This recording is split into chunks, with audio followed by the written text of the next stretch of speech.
tem gente mentindo. Ontem não tínhamos 300 mil pessoas nas ruas. Tínhamos muito mais do que isso, né? E aliás, se tinha ontem 300 mil pessoas, o bloco da Preta Gil nunca chegou a 100 mil. Então a gente precisa primeiro definir números. O número de pessoas ontem na rua foi impressionante. Foi impressionante, foi muito forte. E honestamente, tivemos problemas? Tivemos problemas. E a gente tem que ter a tranquilidade de falar sobre isso. Agora, não é ruim ter essa quantidade enorme de pessoas na rua. Isso é bom para a democracia. Isso não é ruim. E eu quero aqui, não tive tempo de fazer grandes reuniões com ninguém, estou falando algo muito mais no emocional do que no racional, mas quero também me permitir esse direito, né? Assim, e dizer que eu fui à caminhada de ontem, fui à passeata de ontem e fui muito bem recebido. Nenhuma fala de rejeição, de ojeriza, muito bem recebido, do início ao fim. É evidente que não fiquei na confusão e nem a gente está indo lá para isso, nenhum de nós, né? Agora, se pegarmos a pauta, se olharmos a pauta do que está colocado, se olharmos o que está sendo reivindicado, e não é uma pauta única, é um grande desafio, viu, Silvio? É um grande desafio, que é o primeiro movimento de massa em tempos de internet. Então tem algo novo, que a gente não sabe ainda o significado direito, né? Antes, quem organizava as reuniões se reunia, conversava. Hoje essas reuniões são muito mais rapidamente organizadas, sem conversa, porque a internet faz isso. E é um desafio, porque é um novo modelo de organização, um novo modelo de sociedade que está colocado e que a gente ainda não entendeu. E é normal, a gente vai levar um tempo ainda para entender essa história. Esse é o desafio maior que está colocado para esse processo democrático da gente. Agora, ontem, se nós olharmos as bandeiras, e são muitas as bandeiras que estão sendo faladas no Rio de Janeiro, PEC 37, que nem é uma pauta das mais populares, boa parte das pessoas não sabe nem o que significa. Mas quem está dizendo que não quer uma PEC que diz respeito ao Congresso Nacional, que reduz, só para explicar o que é PEC 37, tem muita gente que não sabe, até quem carrega cartaz, mas a PEC 37 retira poderes do Ministério Público nas investigações. É uma PEC muito ruim, tem que ser rejeitada mesmo. Aliás, eu não acho que ela tem que ser adiada a votação, não. Ela tem que ser votada e derrotada. Porque melhor do que adiar é votar e derrotar a PEC. Não é adiar. O Congresso não está resolvendo o problema adiando. Ele tem que votar e anular para que esse pesadelo acabe. Porque se ela é adiada, não está resolvido, né? Enfim, mas é uma pauta progressista. É uma pauta importante. Quando a população diz, nós queremos dinheiro para a saúde, nós queremos dinheiro para a educação, não queremos essa dinheirama nos estádios de futebol que vão para a mão da Odebrecht e Eike Batista. Olha, quem pode negar que essa pauta é boa e é uma pauta progressista? Claro que é uma pauta progressista. Quando a população diz, quero que reduza o valor da passagem de ônibus, que foi o que de alguma maneira unificou isso nacionalmente, isso é ruim? Não. As prefeituras que reduziram sob pressão. Não reduziram pelo aspecto democrático. Só reduziram. Um dia antes de baixar a passagem do município do Rio de Janeiro, o prefeito tinha dito que não ia baixar. 100 mil pessoas na rua, ele baixou no dia seguinte, né? E aí a passeata marcada para a prefeitura, ele não pensou duas vezes, baixou. Mas como ele é uma pessoa muito arrogante, né? Isso é difícil de superar. Na hora dele baixar a passagem, dele anunciar, ele anuncia que vai baixar a passagem dizendo que está tirando dinheiro da saúde e que o povo de alguma maneira vai pagar por isso. Isso vem da sua natureza arrogante, que mesmo na hora de admitir uma derrota, ele tenta não ser completamente derrotado. E aí o tiro sai pela culatra, porque na verdade não é o que a população quer. A população quer a redução do valor da passagem com a redução do lucro dos empresários de ônibus, que ninguém sabe qual é esse lucro. Nunca foi, essa caixa preta nunca foi aberta. Isso nunca foi visto. E o que a população hoje está começando a se organizar para exigir é a transparência. Queremos que as planilhas sejam abertas. Quanto o ônibus gasta? Por que essa passagem custa isso? Esse é o debate que agora a gente tem que fazer. Então essa pauta, ela é uma pauta progressista. Quando alguns setores tentam dizer que esse movimento é um movimento golpista e é um movimento da direita, eu quero dizer que não concordo. Não concordo. Essa pauta que a gente acabou de dizer aqui não é uma pauta de direita. Não é uma pauta da direita. Essa não é uma pauta conservadora.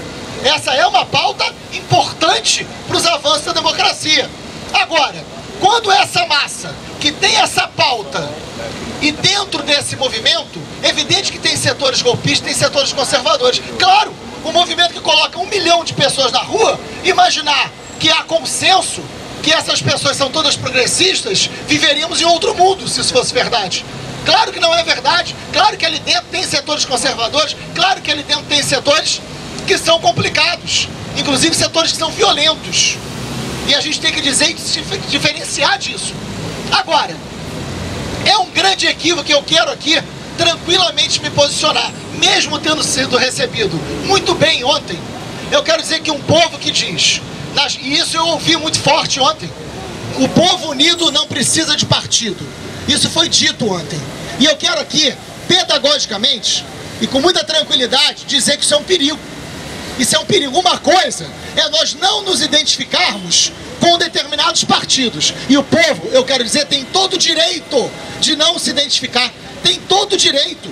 Ninguém tem que ser obrigado a ser militante partidário. O importante é você lutar por uma sociedade mais justa. Se você acha que o melhor caminho é numa associação de moradores, é num grupo de proteção aos animais, é num grupo ecológico, você tem todo o direito. A democracia avançou. Isso é bom e isso é importante. Pode vir para cá falar.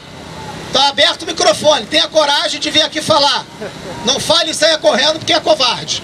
Então o que acontece? O microfone está aberto. Pode vir para cá falar. Mas enfim, porque a gente defende a democracia, né? E por isso a gente tem praça pública falando e não tem pouca gente ouvindo.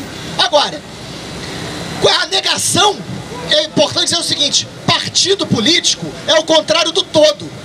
O partido pode expressar, ou os partidos podem expressar a possibilidade da diferença. Quando você nega a diferença, quando você nega a possibilidade de partes, você está dizendo que o importante é o todo, é o totalitário. Nós vivemos aqui 21 anos de ditadura militar que a gente não precisa e não deve ter saudade. A primeira coisa que qualquer ditadura militar faz é acabar com o Congresso e acabar com os partidos, como foi na nossa ditadura militar e civil aqui, que custou muita vida, que custou muito sacrifício, que custou muita dor. A primeira coisa que se fez foi acabar com o partido e acabar com o Congresso. Ou não foi? E não foi diferente em qualquer outra ditadura, inclusive da América Latina. Agora, nós sabemos que vivemos uma grande crise de representatividade. Nós sabemos que uma parcela grande da sociedade não tem grande identificação com o partido. Mas isso não pode, a custo de transformar uma passeata, de transformar um movimento que é belíssimo, que é importante, que tem uma pauta democrática, num viés conservador, que não nos interessa, que não vai fortalecer a nossa democracia. É isso que está em jogo. E temos que saber diferenciar, Ciro. Temos que ter a sabedoria de diferenciar grupos que vão para esses atos, para provocar a violência, inclusive violência contra sindicato e contra partidos, grupos que são nazistas, grupos que são autoritários, violentos, que existem aqui. Há pouco tempo nós tivemos a prisão de um grupo nazista em São Gonçalo por ter agredido um nordestino. Lembram disso? Esses grupos vão para esses atos agredirem partidos, agredirem sindicatos, porque não querem. E aí tem que haver a sabedoria nossa, dos partidos e sindicatos, que eu acho que a gente não tem que tentar controlar ato nenhum. O ato é espontâneo e ele é bem-vindo de forma espontânea. A gente não tem que querer controlar nenhum ato. Agora, a gente tem o direito de fazer parte dele. Eu, particularmente, acho que a gente tem que amadurecer a ideia de não ir com bandeira, mas ir presente ali discutindo aquela pauta, defendendo aquela pauta que é uma pauta nossa. Fazer um debate fraterno que a gente tem que fazer. E porque senão a gente coloca uma minoria nazista e violenta tendo como coro a voz de uma maioria que não é nazista, que não tem uma pauta fascista, que não tem uma pauta conservadora, mas que não se vê representada em alguns desses grupos. A gente está vivendo um momento muito delicado aqui no Rio de Janeiro, mas muito importante para fortalecer um processo democrático que custou muito caro na história do Brasil. E é isso que a gente quer. Mas a gente tem que ter respeito e tem que ter a capacidade de fazer uma leitura para o que está acontecendo hoje nas ruas do Rio de Janeiro, que não é simples.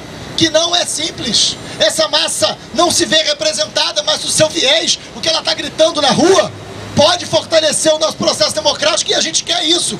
E temos que ter a sabedoria de entendermos que pode ser que a gente não seja protagonista, e não tem problema. E não tem problema de não sermos protagonistas. Não tem problema nenhum. Agora, temos que disputar uma concepção de sociedade que não pode negar os canais democráticos. Destruir o prédio da Alerj não muda a péssima qualidade dos deputados que trabalham dentro da Alerj. O que muda é o fortalecimento do processo democrático. E tem que mudar. Agora, é o povo na rua que muda. É o povo na rua. Mas os nossos passos precisam ser dados. O microfone está aberto, não fala atrás da faixa que é covarde. Agora, o processo democrático está colocado na rua como imenso desafio. Nós não fugimos da praça pública, nós fomos no ato, e nós vamos brigar para que essa luta seja uma luta do fortalecimento de todos os sonhos que nós sempre tivemos. Porque essas pautas que hoje estão na rua com muita gente, ano passado estavam na nossa campanha. Ou não lembramos? Esse debate todo que está colocado, nós colocamos em debate na campanha da gente, e não tínhamos massa na rua. Colocamos no ano retrasado, sem campanha nenhuma, nas pautas salariais, nas pautas sindicais, na luta contra as remoções. Ou não fizemos isso? Quem está desde o início questionando esse modelo de Copa do Mundo? Quem está desde o início dizendo que a gente não quer essa dinheirama de dinheiro público para a Copa do Mundo? Não tínhamos massa na rua. Então temos o direito de fazer esse debate junto com todo mundo que está chegando. Tem ou não partido, mas que tenha esse grande sentimento de liberdade que a gente precisa estar junto, valeu? Né? Incorporados às nossas lutas, porque esse momento é fundamental para a gente. E a gente tem que estar junto, conversando, mas principalmente aprendendo a ouvir o que vem das ruas. Obrigado, gente. Tamo junto, Freixo. Valeu, Freixo. Ouvimos aí o nosso companheiro deputado estadual Marcelo Freixo, e eu tenho a notícia, o deputado federal Chico Alencar, que comparece toda semana aqui, e sempre há um grande interesse, porque ele traz notícias frescas de Brasília. Hoje, infelizmente, ele não estará aqui, porque ele ficou